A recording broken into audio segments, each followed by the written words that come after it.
8 ফেব্রুয়ারি থেকে সারা দেশে বিশেষ অভিযান পরিচালনা শুরু করেছে যৌথ বাহিনী। এই অভিযানের নাম দেওয়া হয়েছে অপারেশন ডেভিল হান্ট। প্রথম দিনের অভিযানে প্রায় 1400 জনকে গ্রেপ্তার করা হয়, যাদের মধ্যে বেশিরভাগই ছিল বিএনপির নেতাকর্মী। ডেভিল কি অপারেশন ডেভিল হান্ট, এইসব অদ্ভুত অদ্ভুত কথা আমরা না আসলে ক্লান্ত জাতি হিসেবে। আমি ব্যক্তিগতভাবে বাংলাদেশের একজন নাগরিক হিসেবে আমার এখন সত্যিই খুব ক্লান্ত। আসসালামু আলাইকুম দর্শক, নতুন একটা সংবাদে আপনাদের আবারও স্বাগতম। দর্শক, বর্তমান বাংলাদেশের যে রাজনৈতিক অবস্থা এবং যে প্রেক্ষাপট চলছে তারই আলোকে কয়েকটি ভিডিও নিয়ে আপনাদের সামনে হাজির হয়েছি।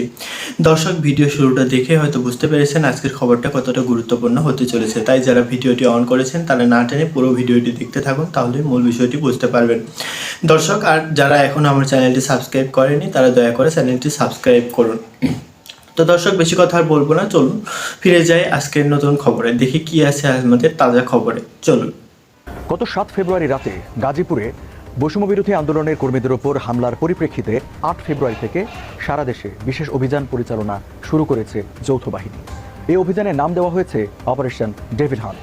ইতিমধ্যে গ্রেপ্তার করা হয়েছে 100-র কাছাকাছি মানুষ, যার মধ্যে আওয়ামী লীগের নেতাকর্মীর সংখ্যাই বেশি।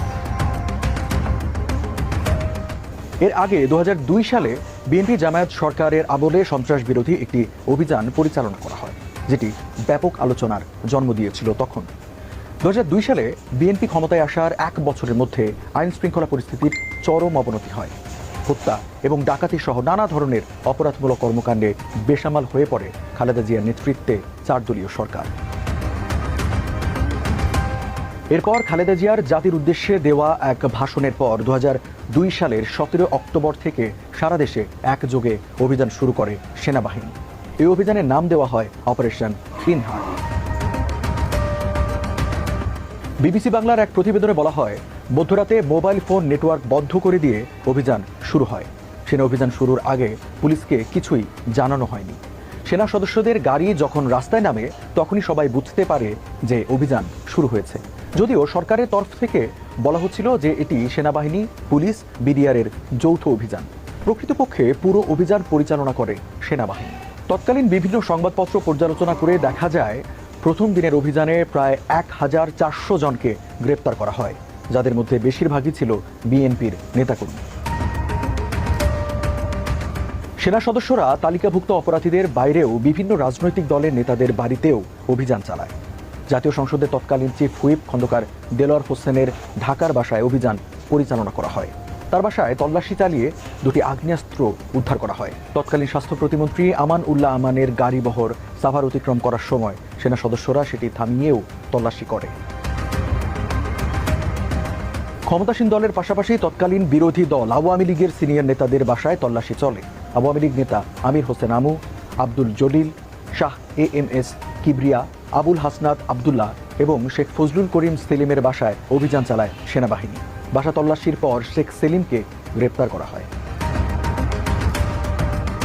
সেনাবাহিনী বিভিন্ন জায়গায় যাদের আটক করে তাদের মধ্যে অন্তত 40 জনের বেশি হেফাজতে মৃত্যুর খবর সংবাদ মাধ্যমে প্রকাশিত হয়। মৃত্যুর সংখ্যা নিয়ে সঠিক পরিসংখ্যান পাওয়া যায় না। বিভিন্ন সংবাদপত্রের খবরে দেখা যায়, হেফাজতে যাদের মৃত্যু হয়েছে তাদের 1/3 বিএনপির মাঠ পর্যায়ের নেতাকর্মী। এছাড়া আওয়ামী লীগেরও বেশ কিছু মাঠ পর্যায়ের নেতাকর্মী ছিল এই তালিকায়। তৎকালীন আইনমন্ত্রী মওদুদ আহমদ তার বইয়ে লিখেছেন, হিসেব ভেদে এই মৃত্যুর সংখ্যা ছিল 40 থেকে 65 জন। তৎকালীন বিভিন্ন সংবাদপত্রে প্রকাশিত খবরের মাধ্যমে জানা যায়, অপারেশন ক্লিন হার্ট চলাকালে 12,000 ব্যক্তিকে গ্রেপ্তার করা হয়। এছাড়া 2,000 আগ্নেয়াস্ত্র এবং 30,000 রাউন্ড গুলি উদ্ধার করা হয়। এই অভিযানে প্রায় 24,000 সেনা সদস্য, 350 নৌ, প্রায় 1,000 বিডিআর আর প্রায় 700 আনসার ও পুলিশ নিয়োজিত ছিল। সেনাবাহিনী 84 দিন এই অভিযান পরিচালনার পর তাদের ব্যারাকে ফিরিয়ে নেওয়া হয়। যেদিন থেকে সেনা ক্যাম্প প্রত্যাহার শুরু হয় তার আগের দিন যৌথ অভিযান দায় মুক্তি অধ্যাদেশ 2003 জারি করা হয়। এর মাধ্যমে অপারেশন ক্লিন হার্ট এর অবসান ঘটে। 2016 সালের 1 জুলাই রাজধানীর গুলশানের অভিজাত রেস্তোরাঁ হোলি আর্টিজান বেকারিতে জঙ্গি হামলা হয় এবং সেখানে থাকা অতিথিদের জিম্মি করে ইসলামিক স্টেট জঙ্গি গোষ্ঠী। তাদের বার্তা সংস্থা বলে পরিচিত আমাকে গুলশানের এই হামলার দায় স্বীকার করে 20 জন নিহত হওয়ার কথা জানায়। রাতভর রেস্টুরেন্ট সংলগ্ন এলাকা ঘিরে রাখার পর 2 জুলাই সকাল 7:30 কিছুক্ষণ পর সেনা, নৌ, পুলিশ, র্যাব এবং বিজিবির সমন্বয়ে গঠিত দল কমান্ডো বাহিনী অভিযান শুরু করে ও রেস্টুরেন্টের ভেতরে প্রবেশ করে। এ সময় প্রচণ্ড গোলাগুলির শব্দ শোনা যায়। এই অভিযানের নাম দেওয়া হয় অপারেশন থান্ডারবোল্ট। এই সশস্ত্র বাহিনীর কমান্ডো অভিযানে হামলাকারী 5 জনও প্রাণ হারায়। এছাড়া ইয়াবার ক্রমবর্ধমান বাণিজ্যের প্রতিক্রিয়ায় তৎকালীন আওয়ামী লীগ সরকার 2018 সালের মে মাসের মাঝামাঝি সময়ে একটি বড় ইয়াবা ক্র্যাকডাউন শুরু করে। অভিযানের প্রথম 10 দিনে 72 মাদক কারবারি নিহত হওয়ার বিষয়টি নিশ্চিত করা হয়। পুলিশ জানায়, অভিযানের প্রথম 3 সপ্তাহে দেশব্যাপী অভিযানের প্রায় 15,000 মানুষকে সাবেক সংসদ সদস্য ব্যারিস্টার রুমিন ফারহানা এবং আছেন জাতীয় নাগরিক কমিটির মুখ্য সংগঠক সার্জিস আলম। ব্যারিস্টার রুমিন ফারহানা স্বরাষ্ট্র উপদেষ্টা বলেছেন, যতদিন পর্যন্ত শয়তান নির্মূল না হয় ততদিন পর্যন্ত অপারেশন ডেভিল হান্ট চলবে। আচ্ছা, কে শয়তান আর কে ফেরেশতা এটা মাপার কি কোনো যন্ত্র আছে? মানে কিভাবে তারা মাপবেন, আপনি কি বুঝতে পেরেছেন? আপনাকে অসংখ্য ধন্যবাদ। এই উক্তিটি শুনে আমার কাছে মনে হয়েছে খাজনার চেয়ে বাজনা বেশি, এটা আসলে বাঙালির মজ্জাগত সমস্যা।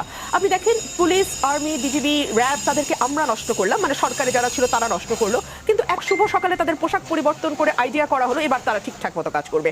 আমরা যে কোনো একটা দেশের আইন শৃঙ্খলা পরিস্থিতি স্বাভাবিক রাখা, আইন শৃঙ্খলার অবনতি হলে সেটাকে শক্ত হাতে বন্ধ করা এবং এই অবনতির সঙ্গে যারা প্রত্যক্ষ কিংবা পরোক্ষভাবে যুক্ত তাদের দল মত, রাজনৈতিক মতাদর্শ, অরাজনৈতিক বিশ্বাস সকল কিছুকে একপাশে সরিয়ে রেখে কেবলমাত্র তার অপরাধের বিচারটি দেশের প্রচলিত আইন অনুযায়ী হবার কথা, এটাই একটা সভ্য রাষ্ট্রে হয়ে থাকে। আমার দেশে এগুলো হয় না। আমার দেশে হয় বড় বড় কথা, লুকিং ফর শত্রুজ কিংবা ডেভিল কি অপারেশন ডেভিল হান্ট, এইসব অদ্ভুত অদ্ভুত কথা। আমরা না আসলে ক্লান্ত জাতি হিসেবে, আমি ব্যক্তিগতভাবে বাংলাদেশের একজন নাগরিক হিসেবে আমার এখন সত্যিই খুব ক্লান্ত লাগে। দেখুন নিকোল, গাজীপুরে যে ঘটনাটা ঘটেছে সেই ঘটনায় কারা ঘটালো, কারা মদদ দিল, কারা সেটাতে উস্কে দিল এবং কেন মাঠে পুলিশ এবং সেনাবাহিনী মোতায়েন থাকা সত্ত্বেও এই ধরনের ঘটনা ঘটতে পারলো, সেটা স্বরাষ্ট্র উপদেষ্টার বের করার কথা, তাই নয় কি?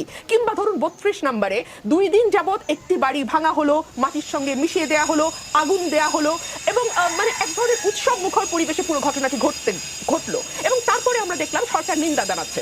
সরকার যদি শক্ত স্ট্যান্ড নিয়ে বলতো আমরা এটা সমর্থন করছি, কারণ জার্মানিতে নাজিদেরকে একেবারে মাটির সঙ্গে মিশিয়ে দেওয়া হয়েছিল, তাদের কোনো অস্তিত্ব রাখা হয়নি, ঠিক একইভাবে আমরা বাংলাদেশেও শেখের কোনো অস্তিত্ব রাখবো না, এটা যদি তারা বোল্ডলি ঘোষণা দিয়ে করতো তাহলে মানুষ আশ্বস্ত হতো এই ভেবে যে ও আচ্ছা, সরকারের অন্তত নিয়ন্ত্রণ আছে, সরকার জানে ঘটনাটি ঘটছে এবং সরকার এটিকে ঘটতে দিচ্ছে বিকজ সরকার এটিকে সমর্থন করে। কিন্তু আমরা দেখলাম সরকার খুব কড়া ভাষায় বিবৃতি দিল তার একদিন পরে। সম্মানিত দর্শক, আপনারা জানেন অপারেশন ডেভিল হান্ট অভিযান শুরু হয়েছে। তো দর্শক, কেমন লাগলো আজকে খবরটি? ভিডিওটিতে একটা লাইক দিয়ে কমেন্টে অবশ্যই জানাবেন। আর দেখা হবে নতুন একটা সংবাদে। তো সে পর্যন্ত ভালো থাকবেন, সুস্থ থাকবেন সবাই। আজকের মতো এই পর্যন্তই। আল্লাহ হাফেজ।